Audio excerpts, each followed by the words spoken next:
সিঁড়ি করে তো পড়ে যাবে, পিছনে যারা আসবে সবাই পড়ে যাবে। একবার পড়ে গেলে যে নিচে পড়ে যাবে ওই সময় কিন্তু স্বাভাবিক পরিবেশ থাকবে না, মাথায় একটু গরম থাকবে।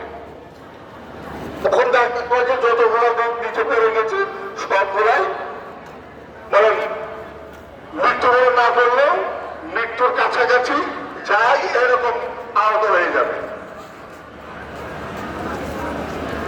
ওই আমি যে কথাটা বললাম, আপনাকে উদ্ধার করে নিয়ে আসবে, উদ্ধার গাড়ি দেন, উদ্ধার করে নিয়ে এসে নিচে একটা ফার্স্ট এড পোস্ট আছে, আপনাকে সামনে খেয়াল করবেন প্রাথমিক চিকিৎসা তারা দিচ্ছে। এই দল আপনাকে প্রাথমিক চিকিৎসা দেবে।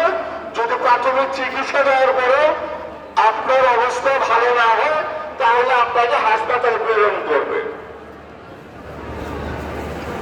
এখানে ফার্স্ট এড দল মোতায়েন করা আছে। অগ্নিকাণ্ড সংঘটিত হলে আমরা প্রেডিক সৃষ্টি করবো না, হয় হলে চিল্লাচিল্লি করবো না, মাথা ঠান্ডা রেখে দৌড়াবে না, যতটা সঠিক আমরা নেমে আসার চেষ্টা করব।